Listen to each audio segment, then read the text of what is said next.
If we can just end with one piece, what we call the one piece of advice game. That's just one piece of advice for in the following scenarios, if we can. Right. So a salesperson wanting to double their income. Well, it's very simple. Double the amount of time that you spend face-to-face with customers from this day forward. Use every single bit of intelligence, brilliance, time management, planning, goals, efficiency to double the amount of face time. Yeah. Your sales are directly in proportion to the amount of time you spend face-to-face with qualified prospects. The average salesperson works 90 minutes a day in that they are face-to-face with customers 90 minutes a day on average. Half are below, half are above. If you want to double your income, spend 180 minutes per day, which is 3 hours out of 8 each day, face-to-face with customers, and by the law of probabilities, you will double your income. And I've taught this for years, and everyone who does it is astonished. They double their income within less than a month. Excellent. Number two, somebody in a job that they're not particularly passionate about, but they're afraid of leaving because of the financial commitments that they have at home. All right. Then what you do is you imagine that you are financially independent, that you have 20 million pounds in the bank, and simultaneously, you only have 10 years to live. You're going to enjoy superb health, but you have all the money that you need, and you have to work at something. You cannot be a layabout. So therefore, if you could work at anything, and you had all the money you needed, and you didn't want to waste any time, what career would you choose? If you could wave a magic wand and have all the talent and skill that you need to be successful in any field, what field would you choose for yourself? And then what you do is you just start to do some research on that field. Work in it part-time, work in it for free, read books and courses, talk to people who are in it. And I have spoken to literally thousands of people over the years who did that and eventually changed out of their current job, sometimes within their same company, changed out of their current job where they weren't very satisfied into a new job that they loved, and they became a star at that new job. And virtually everybody can do this. Yeah. It's very similar to that, but a lot of people want to learn, find their passion. A lot of people say you've got to go and do what you're passionate about. But people who haven't found their passion, what advice? Well, this whole thing about find your passion is a motivational claptrap. The way that you find your passion is whatever job you have to do, throw your whole heart into it. And this has been discovered for centuries. Throw your whole heart into what you're doing, and you'll find out very quickly if this is the right work for you.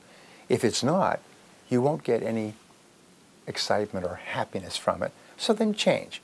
Many people don't realize that until you throw your whole heart into something, you don't get anything back. And so what they do is they say, well, I'll try this and see if it works, and if it does. I read this wonderful line 2 weeks ago. Every so often I come across a great line. It said this, is work is never fun until you're good at it. And so when you begin at a job, it may take you a year or two of hard work to become good at what you're doing. Then it becomes fun. Then it becomes your passion. Yeah. And many people say, oh, find my passion, find my passion. No, do your job right well and do it really well and get really good at it. And if when you're really good at it, if you still don't enjoy it, then look for something else. Excellent. Somebody who knows what they should do from an intuitive perspective, but they're feeling the fear and they're not taking action. All right. The greatest obstacle to success, to answer your question, is the fear of failure combined with the fear of rejection. The fear of failure is, what if I lose my time, lose my money? The fear of rejection is, what if I make a mistake and somebody disapproves of me? We are obsessed with the opinions of others, and we're obsessed with failure. Now, we find that the great discovery in all of human history is that you become what you think about most of the time. Top people think about their goals all the time, and surprise, surprise, they create wonderful lives for themselves. Average people think about television and sports and socializing, and surprise, surprise, that's what they're doing 10 or 20 years later. You also become what you say to yourself. So you can have an enormous impact on your emotions of confidence and courage and competence by speaking to yourself in a positive way.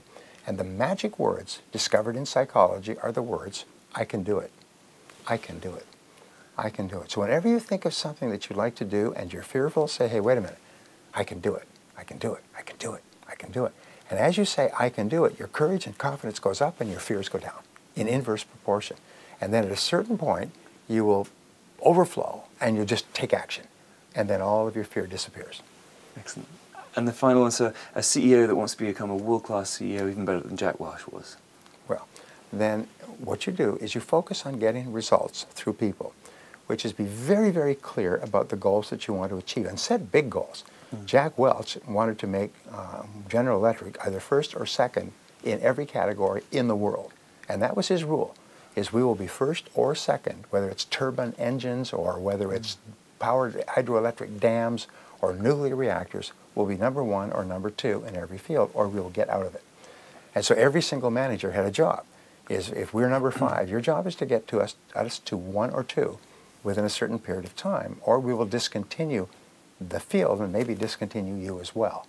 So everyone in his company, all the officers were focused on winning battles, getting to 1 or 2.